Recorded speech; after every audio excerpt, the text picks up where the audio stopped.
इंदौर में 13 जनवरी को किसान संसद का आयोजन किया जा रहा है, जिसमें किसानों की आय, मंडी में आ रही समस्याओं से लेकर नीतिगत मुद्दों पर चर्चा की जाएगी। इस कार्यक्रम में बड़ी संख्या में किसान शामिल होंगे। देखिए ये रिपोर्ट। मध्य प्रदेश का अन्नदाता लगातार अपनी समस्याओं को लेकर किसान परेशान है। इसी कड़ी में आगामी 13 जनवरी रविवार को इंदौर के कृषि महाविद्यालय में किसान संसद का आयोजन शहीद भगत सिंह दीवाने ब्रिगेड द्वारा किया जा रहा है। इस किसान संसद में कई मंत्री व किसान नेता शामिल होंगे। संसद में किसानों की समस्याओं पर मंथन और उनके निराकरण को लेकर विचार विमर्श होगा। शहीद भगत सिंह दीवाने ब्रिगेड के संरक्षक सीनियर एडवोकेट आनंद मोहन माथुर ने बताया कि समारोह में मध्य प्रदेश के कृषि मंत्री सचिन यादव, कृषि विश्लेषक देवेंद्र शर्मा और किसान नेता वीएम सिंह, केदार शंकर सिरोगी व कृषि जानकार रमन मान मंडी के डायरेक्टर अतिथि के रूप में शामिल होंगे।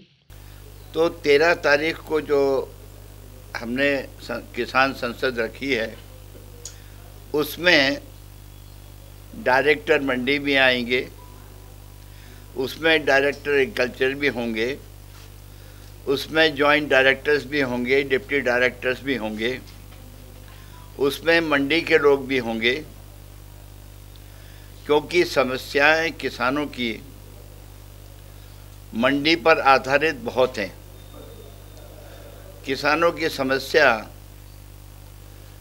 एक तो मिट्टी का परीक्षण है, कौन सी फसल उनको कब बोना चाहिए, कौन सी बोना चाहिए, किससे उनको लाभ होगा और किससे उनको नुकसान होगा, पानी कितना फसल में लगेगा, कितना नहीं लगेगा, कीटनाशक कितनी मात्रा में लगेंगे, ऑर्गेनिक कितने होंगे, इनऑर्गेनिक कितने होंगे, जल संवर्धन कैसे होगा। ये सारी समस्याएं जो हमको नज़र आईं, उन समस्याओं को लेकर यह संसद रखी गई है। ये पहला अवसर है कि जब किसान बोलेगा और शासन उसको सुनेगा। किसान संसद में अलग अलग सत्र में उद्बोधन होगा। इसमें बड़ी संख्या में किसानों को आमंत्रित किया गया है, जिसमें किसान अपनी समस्याओं को रखेंगे, जिन्हें कृषि मंत्री सचिन यादव सुनेंगे।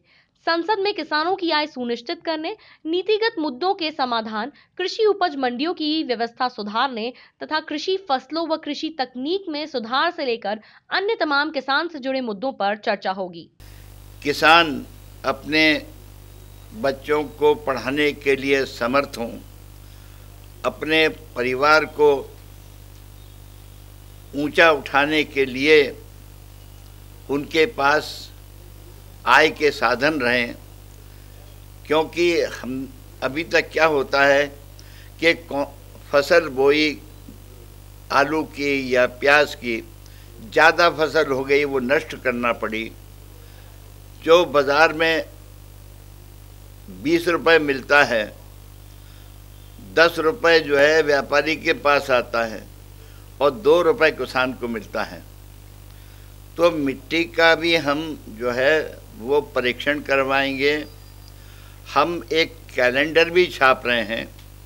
उस कैलेंडर में उनको खरीफ की फसल और रबी की फसल और पिछले 3 साल में कौन कौन सी फसल खरीफ में बोई गई है, कौन सी रबी में बोई गई, उसमें से वो कौन सी चुनना चाहेंगे।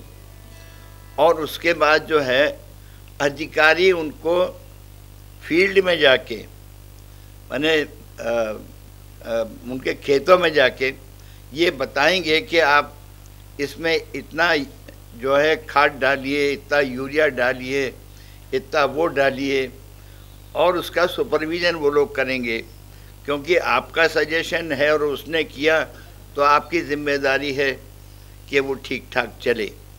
तो एक ऐसा कैलेंडर हमने बनवाया है जो किसानों को बताता रहेगा कि कौन सा मौसम में, कौन से माने खरीफ या रबी में किसान संसद में मालवा निमाड़ के किसान बड़ी संख्या में शामिल होंगे। साथ ही किसान नेताओं के साथ कृषि क्षेत्र के स्टूडेंट्स भी हिस्सा लेंगे, जिसके द्वारा सरकार और किसानों के बीच एक ब्रिज बनाने की कोशिश भी की जाएगी, जिससे किसानों के हित में समाधान निकाला जा सके। इसमें 3 तरीके से रखा, हर ब्लॉक से किसान आ रहे हैं, इस क्षेत्र के पूरे जो किसान नेता हैं वो आ रहे हैं। दूसरा, जो खेती की जो शिक्षा ले रहे हैं, इस क्षेत्र में 3-4 जो कॉलेज हैं वहाँ के विद्यार्थी आ रहे हैं। तो जितना पूरा जियोग्राफिकल यहाँ का एरिया है, जो फसल है और जो वहाँ की जलवायु के हिसाब से जो भी उत्पादन कर रहे हैं खेती के लिए, उन सभी लोगों को हमने बुलाया है। स्पेशल दूध का उत्पादन करने वाले लोग भी आ रहे हैं, क्या क्योंकि दूध हमारे लिए एक सेकेंडरी बिजनेस का, जैसे सर ने बताया। मुर्गी पालन के क्षेत्र में कुछ लोग हैं क्योंकि सेकेंडरी इनकम के लिए वो हमारे को ज़रूरत है। यहाँ पर लैंड छोटी हो गई है, जोत छोटी हो गई है, तो जो सीरियल क्रॉप थी, अनाज दालन और इन फसलों से हम लोग बागवानी की तरफ पहुँच चुके हैं। तो उनके लोग भी आ रहे हैं, उनके जो चैलेंज है वो चीज़ देख रहे हैं। कुछ लोग वेयर हाउसिंग और जो कोल्ड स्टोरेज की जो व्यवस्था है, क्योंकि अभी आज की तारीख में हम जो लोगों को जो फोकस करना, उत्पादन की तरफ हम लोग सक्षम हैं, उत्पादन में उतनी हमको तकलीफ नहीं है। उत्पादन के बाद में वैल्यू एडिशन करना और कंज्यूमर तक सही पहुंचाना और उसका हिस्सेदारी किसान तक मिले, ये आज की तारीख में बड़ा चैलेंज है। इसके ऊपर चर्चा हो। देखिए, इसमें हम लोग सभी से कोऑर्डिनेट कर रहे हैं। ये किसान नेताओं के लिए हम लोगों को इस तरह की डेफिनेशन है ही नहीं। जो किसानी चिंता करता है, जो किसानी की बात करता है, जिसको लगता है कि वास्तविकता में किसानी में सुधार होना चाहिए, उन सब लोगों को हम लोग आमंत्रित कर रहे हैं। कि जब चुनाव आते हैं तब दलितों की याद आती है, जब चुनाव आते हैं तब आदिवासियों की याद आती है, जब चुनाव आते हैं जब किसानों की याद आती है। तो एक रेगुलर एक संवाद स्थापित, और हम लोगों का काम उसके बीच में एक सेतु का है कि हम सेतु एक ब्रिज बना रहे हैं कि सरकार और किसानों के बीच में हम एक ब्रिज बनाने की कोशिश करेंगे। कैसे भी करके सरकार पे एक दबाव बनाया जाए कि किसानों की बातें सुनी जाए। नहीं, बात कांग्रेस से जुड़ी होने की नहीं है। देखिए, किसानों की बात करना, दलितों की बात करना, आदिवासियों की बात करना, ये एक सोशल रिस्पॉन्सिबिलिटी है। चाहे आप पत्रकार हो, चाहे मैं डॉक्टर हूँ। आज हमको यदि खाना मिलता है, हमारी रोड थाली में जो खाना आता है अन्नदाताओं के माध्यम से, यदि मैं उनकी चिंता कर रहा हूँ तो मैं मेरी सोशल रिस्पॉन्सिबिलिटी को पूरा कर रहा हूँ। इसमें कहीं भी राजनीति नहीं देखनी चाहिए, क्योंकि हम वहाँ कोई वोट नहीं मांगने नहीं आ रहे। हमारा काम सिर्फ सरकार और किसानों के बीच। कर्ज माफी एक इनिशियल स्टेप है, लेकिन उसकी फसल का उसको उचित दाम मिलना और C2 कॉस्ट मिलना, जब तक उसको उसकी फसल का उचित दाम नहीं मिलेगा, उसको 1.5 गुना कीमत नहीं मिलेगी उसकी कॉस्ट, तब तक मुझे लगता है कि और ये एक बड़ी कठिन चुनौती है, उसको वो चीजें पहुंचना, उसका सही दाम मिलना। जब तक ये नहीं होगा तब तक कर्ज माफी एक टेम्पररी उपाय है। कार्यक्रम का संचालन विनायक परिहार व डॉक्टर आनंद राय करेंगे। इंदौर में किसानों को लेकर पहली बार इस तरह की संसद आयोजित की जा रही है, जिसमें किसान की समस्याओं व इनके निराकरण पर मंथन किया जाएगा। Bureau report, MP news, Indore.